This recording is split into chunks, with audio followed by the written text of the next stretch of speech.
Welcome to the Arizona Wildcat Show, brought to you by Fry's Food Stores. I'm Daniel Burke, and very excited today to have a special guest, Coach Rick Neuheisel from the Pac-12 Networks. I want you to know you made me feel at home with Fry's Food Stores. Okay. Yeah, absolutely. I grew up maybe 5 minutes from a Fry's. So I'm a regular at the Fry's back in Tempe, Arizona. Well, they just appreciated that extra plug There for you sure. Go, Fry's. So they Anything thank I you. Can do for you.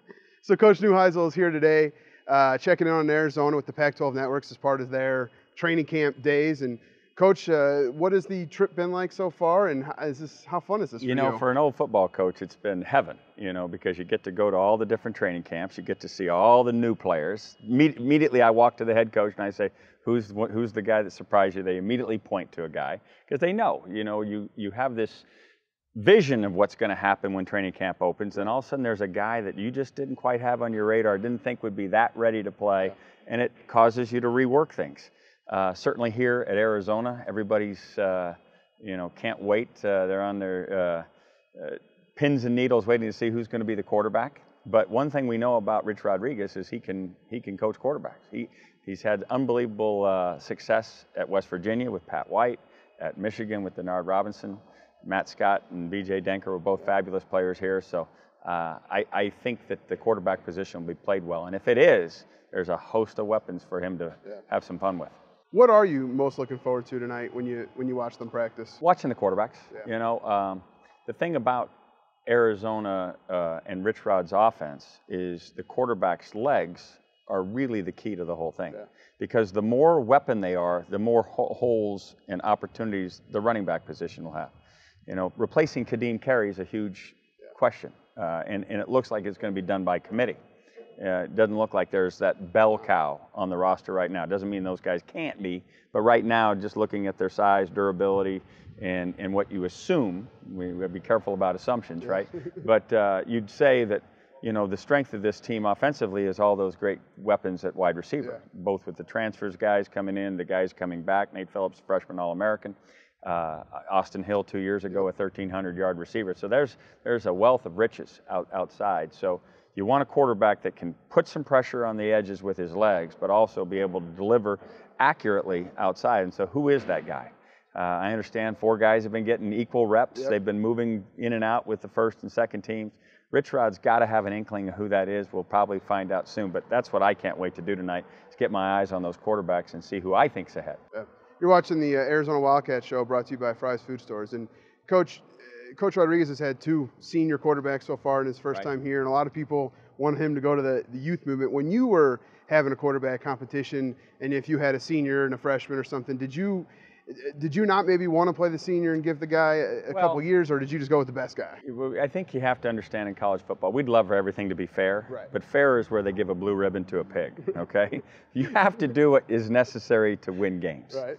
And there's a feeling that comes over a coach. It's not necessarily just because who completed the highest percentage of passes. It's not because who is the fastest. It's about who moves the team, who has that it factor in the huddle that everybody looks at him and knows that guy can do it, and doesn't panic when things get a little tight. Ultimately, it's going to be a gut feeling that Rich Rodriguez has as to who gets under center. But I can tell you this. They will play well, and they'll have, like I said, a host of great weapons to get the ball to. Well, for a coach, what would be the hardest part about going up against a Rich Rodriguez coach team? The discipline of your defense, because you have to tackle in space. And that's really what's going on in college football right now. It's why defensive coaches are trying to slow things down, and it's why we're hearing this disgruntlement about up-tempo and all the spread offenses, because it doesn't allow defenses to gang up. And when you're playing a spread offense, you have to have skilled athletes on defense equal to the skill on offense that can tackle in space. Because if you're not able to do that, it's very easy to keep the chains going. Then the second thing about a Rich Rodriguez offense is the ability to run the ball. They really run first. If you go back and look at Pat White at West Virginia, he was a 1,300-yard ball carrier. Right. At one time, Denard Robinson at Michigan was a 1,700-yard ball carrier. Last year, B.J. Denker got up to 950 yards. So they're going to find somebody that has the ability to attack the edges with their legs, and in so doing, bring the defense closer to the line of scrimmage, and that's where you're going to take advantage of the great weapons who can get vertical down the field. And finally, we were talking about this off camera a little bit. I'm a little disappointed that your guitar did not make the trip with you today to Tucson. And for those who don't know, Born in the SEC would probably be my favorite. That was probably my favorite. Ed O was unbelievable. But tell us a little bit about where this came from and how much fun you have doing the songs and relating it to college football. Fired football coaches have a lot of time on their hands. That's what I'll tell you. And guitars don't boo you. You know, you can pick up a guitar, it doesn't tell you, hey, that was a terrible call you made on 4th and 3.